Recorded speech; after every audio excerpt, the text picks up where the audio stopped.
welcome to a brand new episode of Women's World, the show where women's voices come alive. I'm Sonia Bhattacharya and I'll be your host for today's program. Well, on this very show itself, we have seen the diverse range of capabilities women possess. We have walked through their achievements and struggles. And so on today's episode as well, we will be conversing with three dynamic women who have dared to stand against the tide. By venturing into the challenging world of police services, they have shown us that nothing is impossible for the hand that rocks the cradle.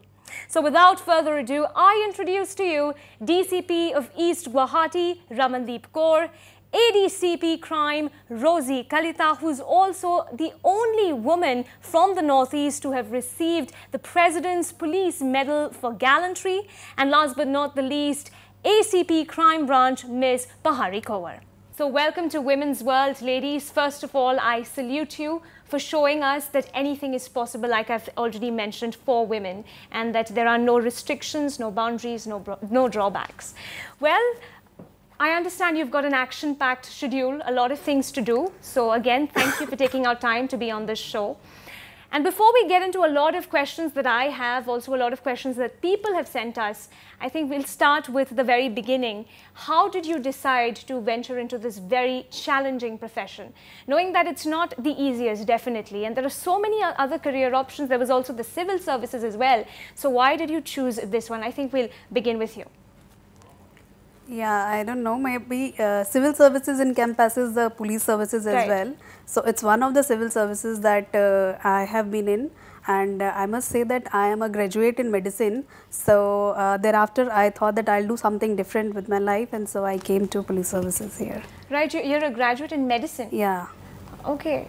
And then after that you decided to venture into this? Yeah, I thought that I'll do something different for my society. I wanted to do something for the nation, so I decided to come into civil services, and that's how I came to police service. That's absolutely unique. Someone who already has a degree in medicine has decided to get into civil services, police services. Very challenging, very different. The two are very different, but you're contributing to the society nonetheless. So we'll also move to you, Ms. Rosie. We'd like to know, how did you make this decision? See, I always wanted to be a cop since my childhood. So my first preference in the Public Service Commission was also police service. All right. So this was something that you always wanted to do. Yeah, I always wanted. And what about the various challenges that are there in this profession? It's not the most comfortable one as well, not the most cushiony job. So did that never scare you? No, never, because since childhood I was practicing karate. So I am a black belt in karate. So okay, that's amazing. So I have got that much of confidence. So I don't work as a woman or lady police officer. I work as a police officer. That's amazing. That's amazing that we don't look at gender when it comes to this. Yeah. Okay, and what about you? Yeah, my background is veterinary science. Right. And after that, I tried APSC and I got through. Okay. All right, so you already had a degree in veterinary sciences as well. So did you never want to take that up? If you have a love for animals. First I was thinking that I'll be a veterinary doctor or a scientist in veterinary science. Then after that, when I appeared APSC, then I cleared APS. After that, I never thought of that. I like this profession now. Okay. I think life has its own ways of bringing us to our destiny. So that's what happened. Let's just come back to my next question. I think we'll just travel back in time a little bit and talk about your training period. I believe that's not the easiest as well. There's a lot of rigorous physical training that you also have to go through. So we'll get some input from you on this as well, Ms. Ramandeep. What was that like? Did you being a female, become a positive point, or was it ever a drawback? What was it like, the training period? It was never a drawback, so to say. It was a challenging training, as I must say, but it was good. It was made equally good for everyone by we had wonderful ustads there I trained in Sardar Vallabhbhai Patel National Police Academy, Hyderabad. Right. So the environment there is very gender neutral, I must say, and it's like you never feel like being a female you are on a back foot or likewise. You perform, everyone for that matter, performs to the point, and it's nothing like you feel that being a female it's any sort of handicap or nothing like that. And I think that's a notion that we just have in our mind. It's not like that. Biologically also, I don't think there is anything that could hold you back if you just put your mind to it. Okay. It's, I think, only the cultural and the social notions that we carry, that being a female you can't do this, or you probably are lesser in any of the ways. But I never felt that. And I would also say that for my other colleagues who trained with me, we never felt like that any moment in our academy. That's a very positive thing, I think, for all those who are aspiring to also take up this profession as well. That's something that's going to be a relief for them to know that it's very gender neutral. The atmosphere is very gender neutral. I think you've also taken out a very important point there, that biologically also there are not many differences. There's nothing that can hold you back. So we'll get into that as well, because there are lots of false notions that people have when it comes to physical strength. So what about Ms. Rosie, if you'd like to add, what was your experience like? While we were training in the Assam Police Training College in Dergaon, we were not given any relaxation because we were women. We had to compete with the boys. We were 4 of us, lady officers, and 46 gents in the whole batch. So we were competing with them, and that's how we were not supposed to be behind them. So somehow we felt that we should be in the front row rather than go at their back. Okay, so, and it toughened you? Yeah, it did. It really did. And there was never any sort of that feeling that, okay, I'm a girl and my colleagues are men? Never. I had my own positive, aspects, because I was trained karate. Yes, like you've mentioned. Karateka, so it was never a difficult task for me. Okay. And regarding the rest of the girls, they were also toughened in the due process. Right. And it was really very nice. And there was not at all, no gender discrimination. Okay, that's very positive, because whenever we have had people on this show earlier, and we've talked about different professions, there has been some sort of gender disparity in a small way or in a big way, in a subtle manner also, but it's existed. But here you've just given us a clear statement that at least so far through your experiences, you've not faced anything like that. And what about Dr. Pahari? What was your experience like? Yes. Similar. Same like madam. I just want to add one more thing. We have done, during our time, we did commando training also. Even ma'am also, I think. Yeah, we also did. Commando training. Commando training, if you can just enlighten our viewers about what exactly is that. Commando training, what does it include? What are the various things? We have got a commando battalion in Mandakata, near Guwahati only. There we were trained for 1 month, like commandos. But we became more tougher. Tougher. Yeah, I think it's something like that we have in NPA similarly. Like we are supposed to stay in like tough situations. Like we as probationers stayed in jungle for around 1 week completely with no touch with the outside world. We were completely on ourselves. So it's like it's teaching you how to be on yourselves as well as like how to be on the run. As in like it's in a jungle which is supposedly like which is infested with the insurgents. So it's like you are also chasing them out, defending your own self, and be on your own self without any amenities or without any support from the outside world. So it's like, I guess it's similar here in PTC when they get this commando training. It's something like that. So about a week you have to be in the jungle and train yourself. We are on our own in the jungle. Okay, so I mean for Ms. Rosie it was different from the very beginning. You had learned karate as well. So mentally you were always tough. Right? That's how you were brought up, and so that definitely did not in any way disrupt the way your training happened later in the future as well. So that's okay. But then when we talk about the other two, we have Dr. Pahari here, and we've also got Ms. Ramandeep. You had a degree in medicine, and then you come from the field of veterinary sciences.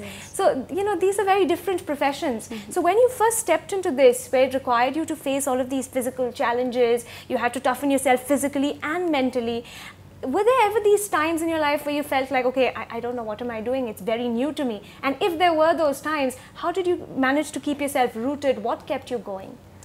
I don't know, maybe it's like I never challenged myself before that. I never knew my limits before that. So it's only when during training we came across these things, I knew that I had that thing in me. probably that's like you know, knowing yourself, discovering yourself. So it was just like that. It was nothing like I cannot do. It was just like probably I never thought that I could do it. It's like, yeah, I never brought myself to that challenge. Okay. So when it came, I think it was taken up nicely.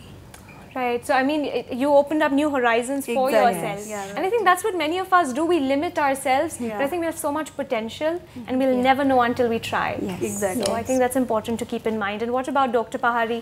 What kept you motivated? Same like ma'am said, almost same only. Right. Because I was, since I was selected for APS, so I have to do. Like I have to compete with other guys. So I have to be tough, like and guys. Probably you had NCC, right? Yes, I was having tough actually. Right, NCC is yeah, also I was tough. having NCC during my college days, and I used to play badminton, table tennis, and volleyball, even volleyball also.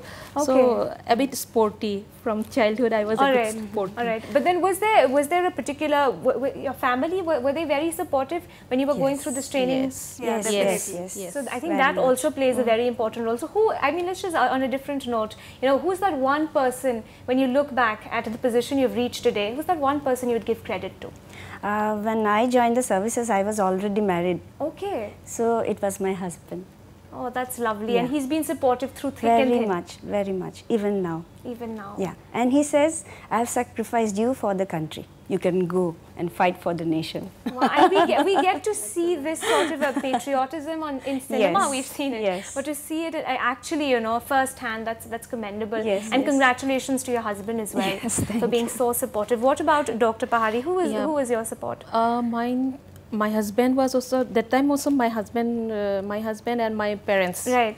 Yes. Your husband and your parents. Yes. And what about Miss Rabandeep? Yeah, I think for me it's not one person. My mother, she had always been the bedrock of support for me ever since. But it was my father who took up the challenge. Like, you know, he just gave me this thing that you do whatever you think is fit for your life. So it's like he gave me all sort of support along with this thing that I can do what I want to do. And was there any fear ever coming in from your family members that, you know, knowing the fact that you will be in very risky situations, maybe where your life may also be at a risk? So was there any fear ever from them when you said you want to enter police services? Was there ever that from your family, considering that you had a degree in medicine, you could have been in a safer, more comfortable place in the hospitals? You know? Yeah, that is, but like as I told you, they never questioned my decisions. Okay.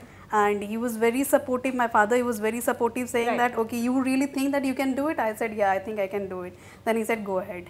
So I don't know about risks. I think life is itself a big risk if you consider it that way. So yeah, it's like we feel we are more vulnerable, but I think it's like it's a challenge that way. Life is a challenge on its own. We have different, it's uncertain. So you can never say that we're safe even in our homes. So it's risky everywhere. All right, you know, just back to my next question there. Whenever we say a police officer, you know, we always say, okay, they're supposed to be tough. And we often take their tough exterior for, they also need to be aggressive when it comes to certain situations. So, you know, and then when we say a woman, again, a different picture comes to our mind. We feel that they're supposed to be a little more tender. So there are two roles actually that women play, considering the kind of profession that you are in, which demands you to have a tougher approach to life, and also a homemaker. So I'd like to know here, how do you manage to juggle the two, considering that the two of you are married? And so how easy or how difficult is it to be playing the two different roles? As far as I'm concerned, I've got 2 children. Okay. So it becomes easier for me in the job, because I know about compassion, about family values, morals. It comes from the family. So whenever I deal with the criminals, I can deal with them in a different way.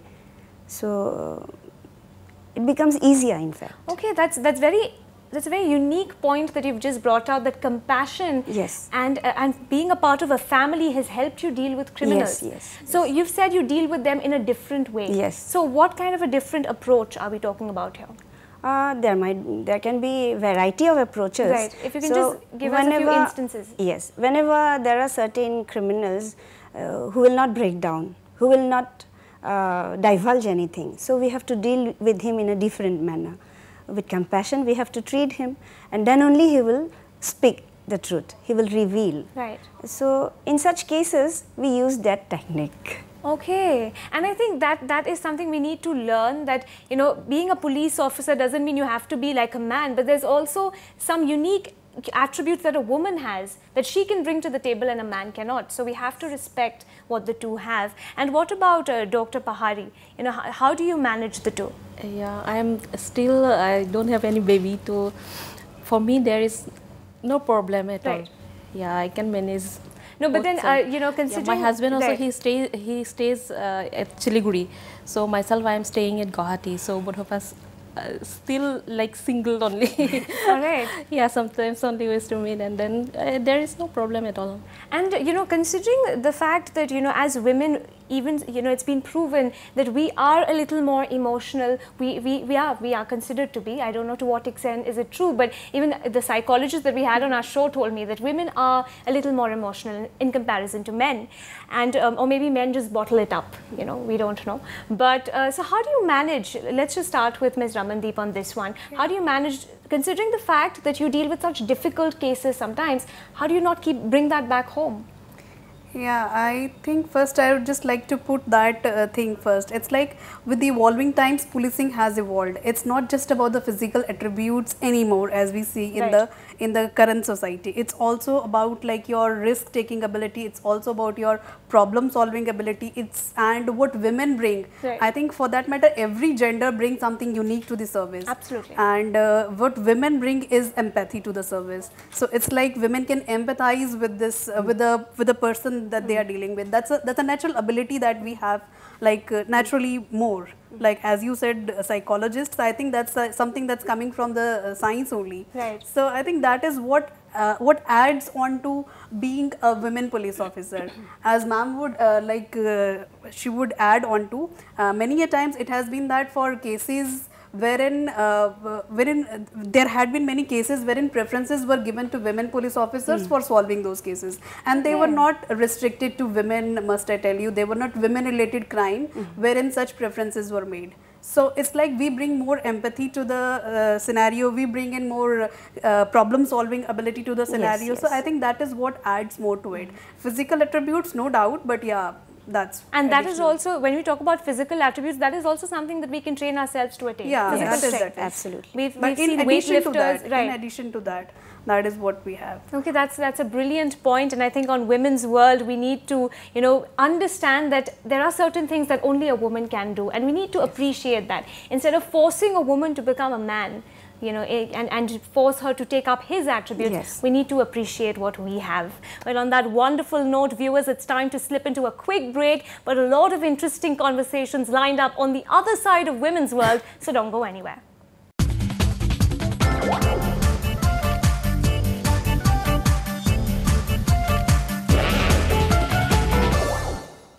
Welcome back, viewers. You're still watching Women's World with me, Sonia Bhattacharya. So let's just quickly get back to this conversation that we've been having with some very dynamic ladies, like I've said earlier, who've dared to do things which many of us are afraid to venture into.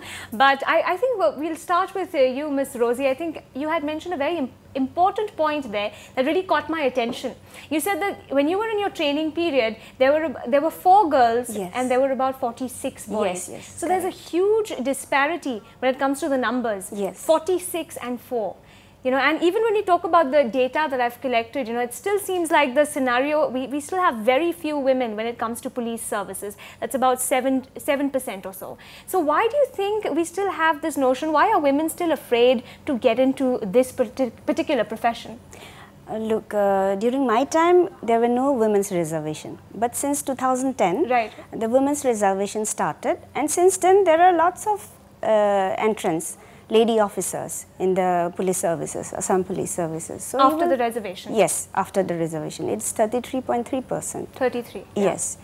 And probably in the constabulary, it is less. Probably it's 10%. Okay, all right, all right. But then, I mean, I also, you know, went through a few reports where they said that despite the fact in certain states of India, you know, despite this reservation that we've introduced, there are still very few takers. And, you know, there are still a lot of vacancies. So somewhere maybe, do you agree that there might be a notion or there might be some, you know, hindrance when it comes to venturing into police services? I think it's like, it's just the mental mode. I think it's the cultural notions which have been embedded ever since, and I think we are breaking it. We are breaking the glass ceiling every other day. And I think, like, yeah, that is one thing that we are coming, and that is the reason that the number of women in police force is increasing every day. Yes. Right. So it's just like, as I told, that we have never challenged ourselves to that.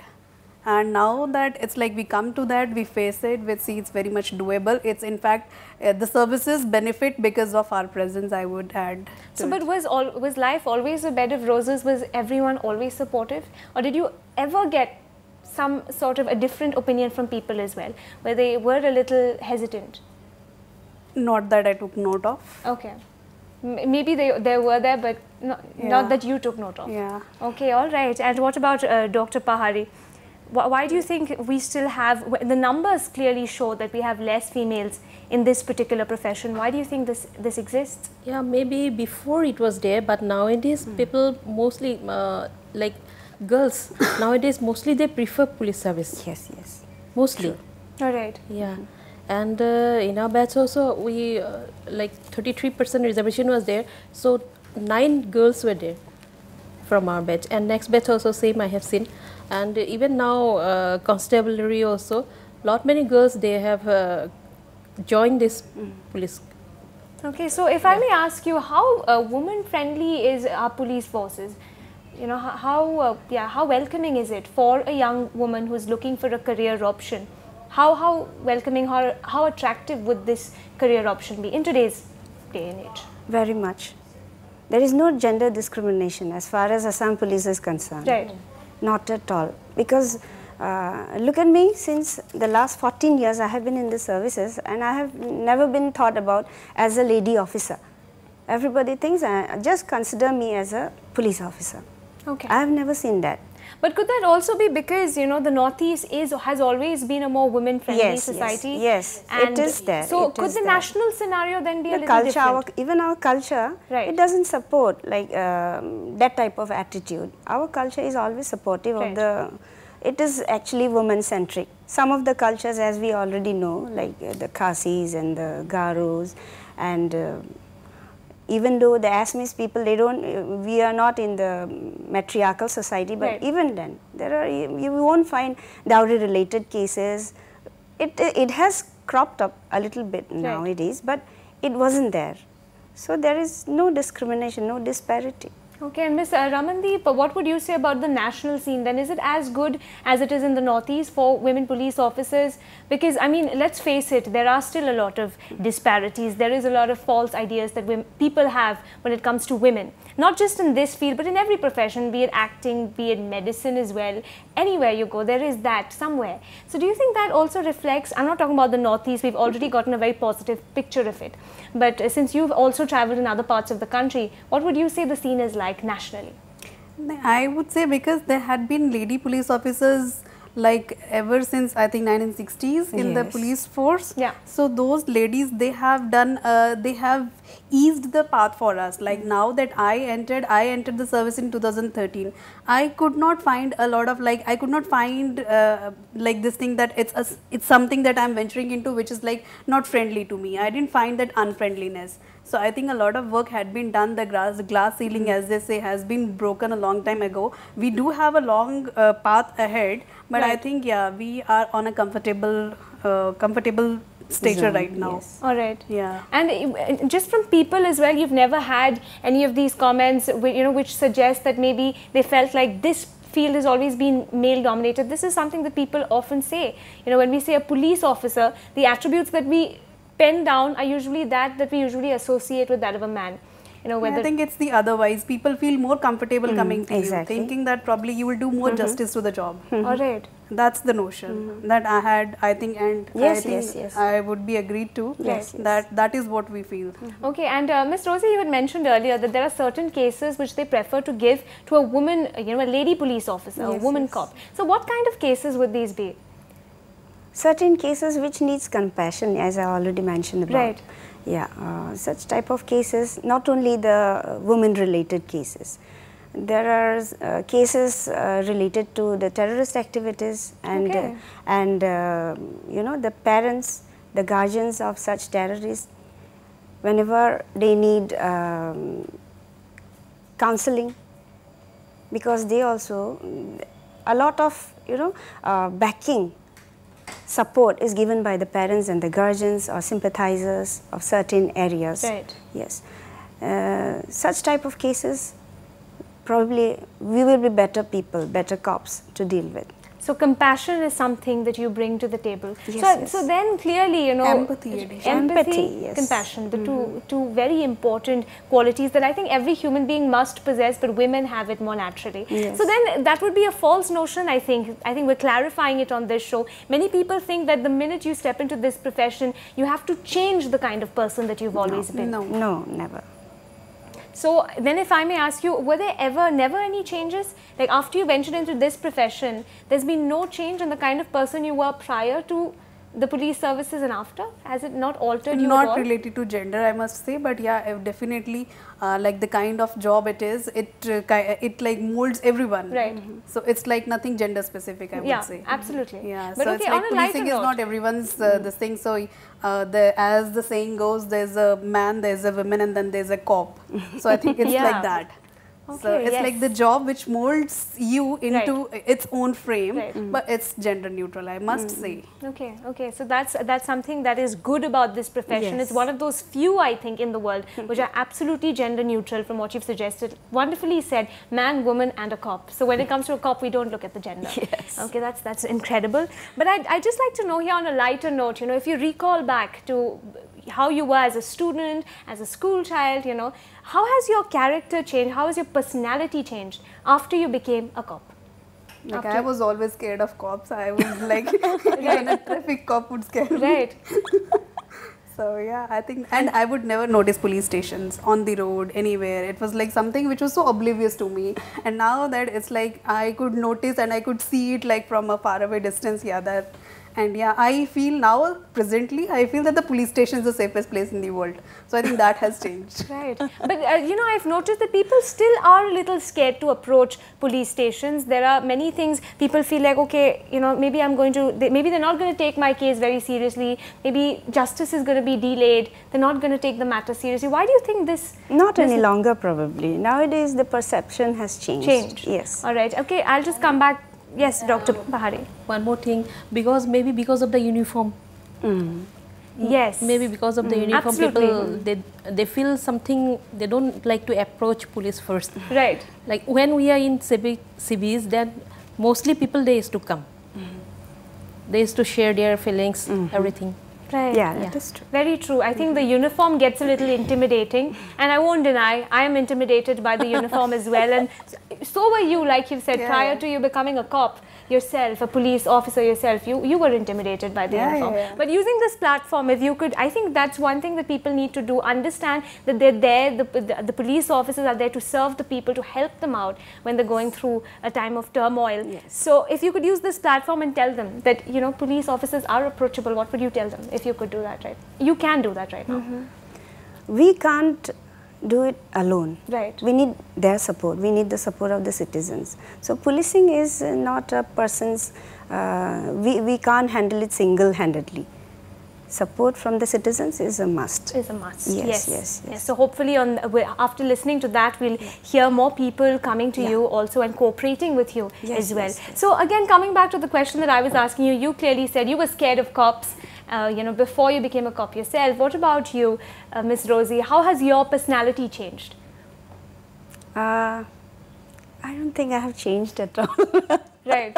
From childhood, you yeah, were already... I was like a tomboy since my childhood. So I used to, climb trees and, climb up the roofs.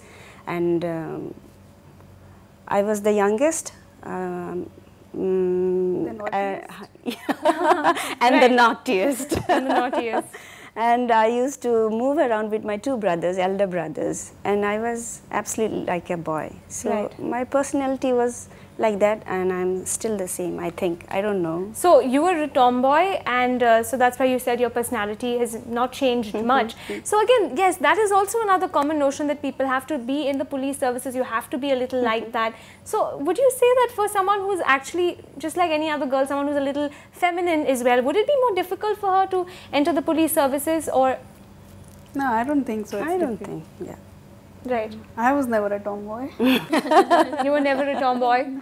Okay, but then I think it just trains you physically and mentally, and that's just to make you tough. That doesn't necessarily mean As you I have to told become you, a it man. molds you into its own frame. Right. But yeah, it's like nothing that I feel that had I been a tomboy, I would have settled more easily into it. I don't feel that way. No, nothing like that. So I think that's something we need to break whenever people say that police officer, okay, you either have to be a man or you have to be a tomboy. That's what people have often told me. And I think that needs to change. Hopefully after this show, we're going to hear more people coming up with better ideas of what this profession really is about. And what about Dr. Pahari? How has your personality changed from a veterinary science student to a police officer? Like in veterinary science also, we have to be like, we have to deal with the animals. Right. So almost we are like almost same only before and after getting this APS service. Almost I was same. I was like this only before. And did it also. never require you to toughen up, because obviously you're going to be dealing with really uncomfortable situations? No, Training is the different part. We obviously have to train for everything. To be a doctor, we have to train ourselves. To be a teacher, we have to train ourselves. And that is how I think to be a cop, we have to train ourselves. But it's nothing like I would say toughening up or something. I don't know. Maybe that's the attribute of the service which is required. Yes. But not really much changes. Okay, but I think one major change has come in your life. Yeah, definitely. Yes, the police officers, as police stations, you've started to notice police stations. And now. I feel they are the safest place in the world. Safest place. So I think that's something that our viewers should also understand. If there's any problem they're going through, the police station is always there. All right, so on that note, viewers, time to take another quick break, but more coming up on the other side, so don't go anywhere.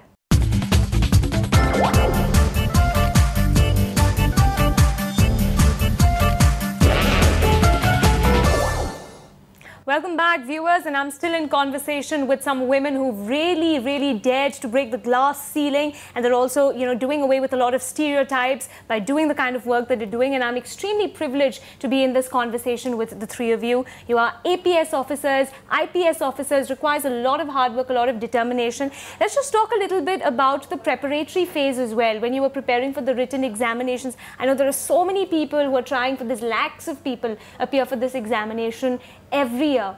So what was your mantra like? We'll start with Ms. Ramandeep. What was your success mantra? What helped you? I would say perseverance. Perseverance. Yeah. And yeah, it requires a lot of, study. So it is like, and I liked reading a lot ever since. So I think that was the thing that helped me. But yeah, it's a tough exam, so to say, but it's like additionally I would like to add that it's one exam. I am not sure about others, so I can't say. So this is one exam wherein it's like a very impartial kinds of an exam. So if you it's like you don't feel that had you like, it's like your thing. If you put in that much of a hard work, you get the results. It's as clear as that. It's actually based on merit. It's merit based. It's clearly like merit based. Okay. And what about Ms. Rosie? What would you like to tell the students who are preparing for these exams? Yeah, it's not about the numbers of hours that you put in. It's about the concentration that you put in. Even if it is 1 hour, at least study properly. All right. And how important is general knowledge when we talk about this examination? General knowledge and aptitude?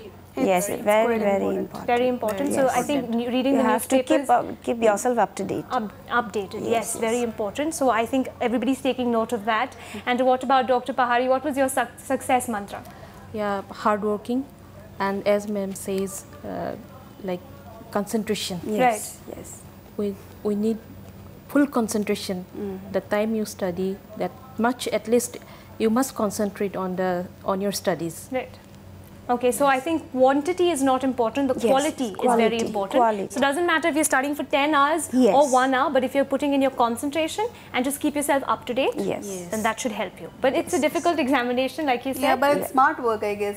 Smart work. Hard work and smart work. So I think that's something we need to keep in mind. Well, now viewers, we're stepping into the most interesting segment, and this will be the last segment of today's show. Earlier, before shooting the program, we put up a few few questions. We just put it up a post on Facebook and regarding what kind of questions people had for APS and IPS officers, and a lot of our viewers have sent in several questions from across the country, not just the Northeast, but from across the country. And so in our next segment called People Connect, we're going to be asking you a few questions that we got from our viewers, and we'll see what kind of interesting answers come up.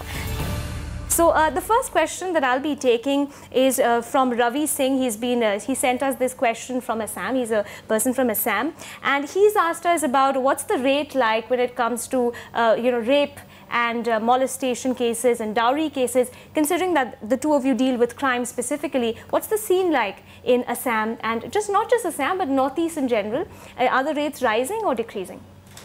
Since I am working in the crime branch, so I'll be giving you the exact data based upon the police station records. Yeah. So, but I will be specifically mentioning about the police commissionerate, Guwahati Police Commissionerate, not about the whole state. All right. So, as far as the Guwahati Police Commissionerate is concerned, the rate is going down. Molestation, last year there was no molestation cases registered or recorded in any of the police stations in Guwahati. All right. And moreover, if you call there are kidnappings, rise of kidnapping cases, actually it is not kidnapping as such. The parents, whenever there is elopement, the parents of the girl will file an FIR citing that the boy has kidnapped.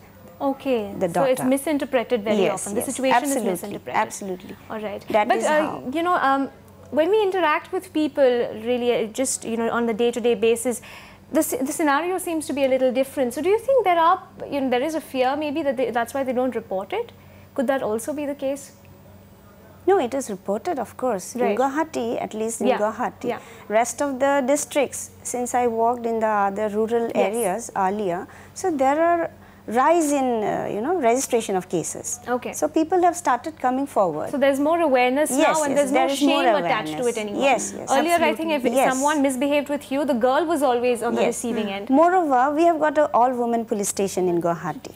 Yes. So if the woman, whoever is listening to me or watching me, if you are feeling uncomfortable to go and visit the police station, nearest police station, you can anytime come to the all-woman police station. Or you can approach us, because in the crime branch, three of the officers are lady officers. Okay. So we can handle it. Yes, and like you said earlier, we can empathize with the people who are coming. So more approachable that way. Yes. Ms. Bahari, would you also like to add, considering you're also in the crime branch? Yeah, ma'am has already mentioned everything. So things look good, especially in Guwahati. No molestation cases in the past year, and that's very positive. Hopefully the other states of the Northeast will also follow suit. Except kidnapping. Yes, it is misinterpreted actually. Right, so most of the time it's actually elopement? Elopement. Okay, and parents bring that up as my child has been kidnapped. Yes, absolutely. Okay, all right. So things look better for the people, especially in Assam, Guwahati, city of Guwahati. All right, the next question that I have is from Alakesh Das. He's also written to us from Guwahati, and so he says that why can't we make self-defense compulsory in all the schools? That's what he said. I think it is compulsory in the Assamese medium schools. All right. Yes, it is, because even I went once to impart karate sessions. Okay. So in the Rashtriya Madhyamik Shiksha Parishad, it is there.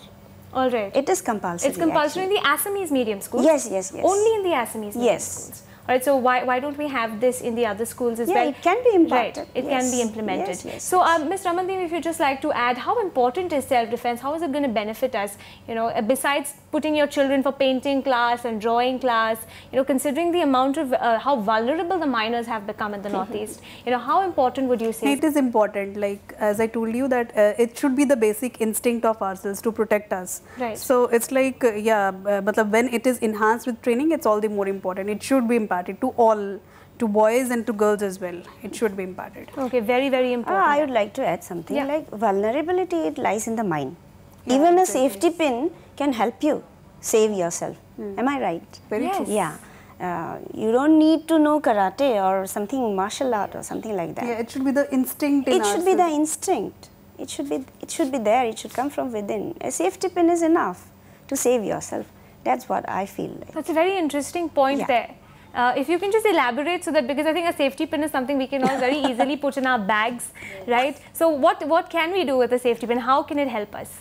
Whenever some intruder comes and, you know, attacks or tries to, you know, molest you, you just poke him. Right, because I think carrying a knife would look a little bit unruly. If we go to a shopping mall and they check our bags and find a knife, they might just suspect, you know, the otherwise. So a safety pin would be very safe for us. No wonder it's called safety pin. All right, so we are going to take that. I think girls should take note of that. Always protect yourself should be your instinct. Yes. Right, and Ms. Bahari, would you also like to add to this? How important is self-defense in schools?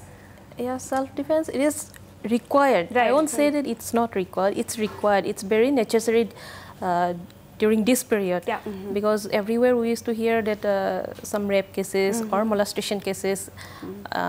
So it is required just to build ourselves.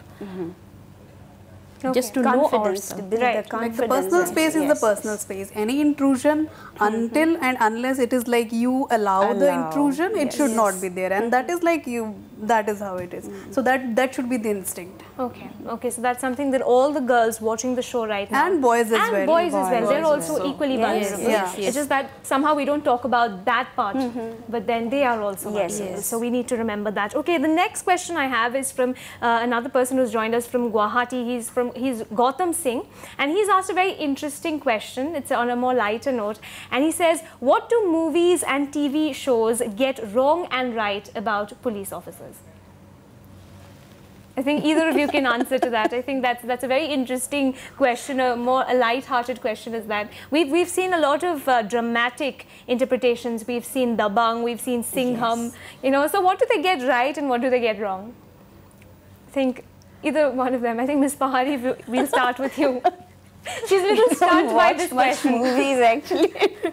Yes, well, even we also, when we watch those kind of movies, even we feel like that. We feel like them only, but it's in reality it's not like that. Okay.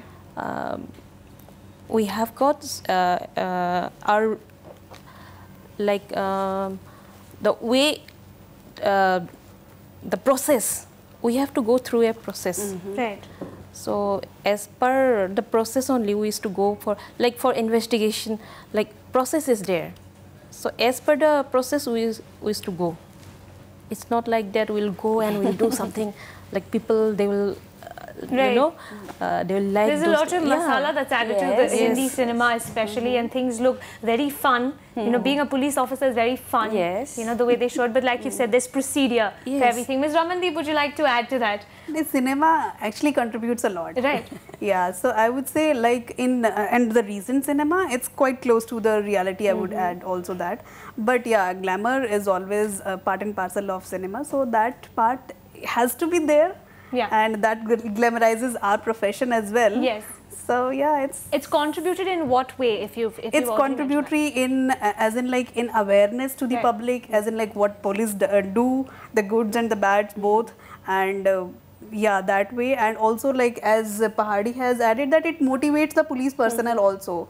Like it also tells you, and many a times it gives you good ideas, as in like how to proceed further in a particular case or a particular way. So it's like it's contributory both ways. That's very fascinating to know that a script that, you know, we usually take for entertainment actually helps you solve cases sometimes. Yeah, it does. It gives many you, times it gives you an idea. Yeah. So it's like newer strategies. Okay, so it's closely related, and I think it's quite closely. But yeah, glamour part should always be there. Yeah. You can't go and keep on brandishing your pistol everywhere. Yes, of course. But then glamour is a part of Hindi cinema, and so we enjoy that. I think we definitely enjoy that. All right, the next question we have is from Vikram Sharma. He's written to us from Delhi, and he says, I'm not sure if this is relevant for Assam. That's the first thing he said. But he said, at times a person goes to a police station of a different locality to lodge a complaint. But the police officials always ask the people to go to the station near which the incident happened. Why do the police officials not utilize zero FIR that allows them to lodge a complaint at any station and later transfer it to the original station? This scenario is of utmost importance when the complaint is from a senior citizen or a female. Yeah, we do. All right, we do. Okay, if you can just elaborate on that, because I'm sure there are people who maybe probably face this situation. Okay. Even if it doesn't pertain to the jurisdiction, right? But even then we can register an FIR. It is 0 FIR. Then later on we can transfer it to the concerned police station. Okay, we do that. So it's happening. Yeah, it's being followed. Yeah, yeah. Okay, so because since he writes to us from Delhi, could the situation be a little different? It could be one instance, or likewise, we're not sure. But yeah, it's a practice that's being followed. I think across country we follow that practice. We have to. All right. Whenever there is information regarding a cognizable offence, we are bound to register a case. We do that. Bound to register. Yes, yes, yes. Okay, I think that's something that people are not aware of. That so in case they are not, they're deprived of it, they can always tell the police officials that you have to do it. We have to. Okay, and when is it applicable to everyone who files an FIR? Or everyone. Just everyone. Yes. Yes. All cognizable offences. All cognizable offences. Okay, all right. So I think many a times we're not even aware of the rights that we possess, you know, the facilities that are available for us. So I think we definitely need to keep that in mind. So thank you so much for that informative piece of advice. Mail also people used to send. Right.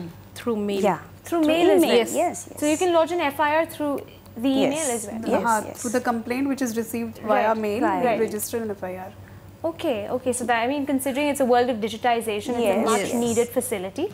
All right. So I just would like to know, I think this would be my, one of my last questions to you, considering that you deal with crime, and we've just gotten the POCSO ordinance, to amend the POCSO Act.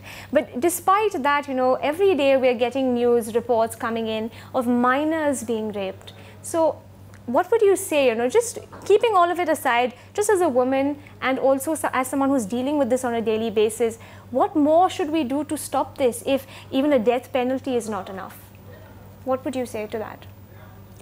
Yeah, basically I find it's most of all because of the intense use of internet. Okay. Yeah. Somehow the delinquents, whoever he might be, because of the very much accessible porn sites, and there are certain things which we can't say in an open forum. Yeah. There are certain things, but it is there. Yeah, of course, it is increasing, if not in Guwahati, but in the rest of the country. So pornography, the easy availability of pornography. Yes, yes. Because I mean, nowadays we see that even children who are about 10 years old, they already know how to operate an iPad. Yes. They already know how to use a cell phone. So obviously, considering their mind is very vulnerable. So naturally, but considering the fact that you're already a mother of 2 children, what would you say to the parents who are watching? How important is it to educate your children? Yeah, at least we should speak to our children, like what is a good touch, what is a bad touch, by whoever. He might be your own family member or a relative or a friend. We should teach them. And moreover, I would suggest all the parents not to allow your children to fiddle with the mobiles, at least till they are 12 plus, at least. At least till they pass class 12? Yes. All right, but also looking at it this way, that they go for tuitions, and they sometimes have to walk alone, they have to take a local alone. So do you think the cell phone might not just add to their safety sometimes? There are other forms of, they can use pagers. Okay, pagers. Or maybe not the smartphone. Yeah, not the smartphone. They can handle, or without internet. Without internet.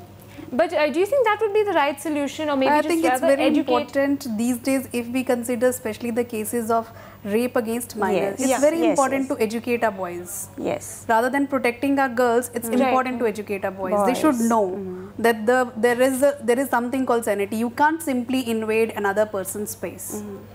There has to be something, I don't know. Yes. It's very important to give them proper education. It's like, gone are the, it's not the century of like, I don't know, it's like even not a right word, male chauvinism, but it's like something that we are moving towards a century where it's like coming together of both the genders, and it's like that way. So it's like in this progressive state, we need to educate our boys that you have to accept the thing and the fact that the women are they are important, and it's like they have their personal space, and it's like you have no right, so to say. It's not a right, it's not a matter of right.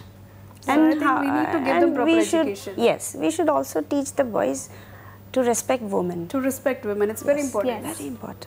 And I think what they see at home also plays a very big role. Exactly. The kind of father-mother, the relationship that their absolutely. parents share also has an impact on them. If the father is abusing the mother at home, he thinks, okay, that's the way it is. Charity a woman begins is at supposed to home. be subordinate and supposed to be inferior to me, so I can intrude her personal space. So I think that's such a beautiful point. We always talk about how the girl should not go out of her home when it's past sunset, or when it's past a certain time. And we ask her to dress a certain way, don't wear sleeveless, don't wear shorts, you're walking on the streets. We have all of these restrictions that we've set for girls, but like you've said, a very important and pertinent point you've brought out there, that we need to educate our boys. Yes. So that's commendable. And I think, ma'am, if I may just ask you, do you have sons? Or do you One son and a daughter. One son and a daughter. Yes. So how different is it to parent the two? They are twins actually, Okay. so I know them. Right. So my son is a little bit different. He's very much pious and he respects girls. And that's also very because of much. the upbringing.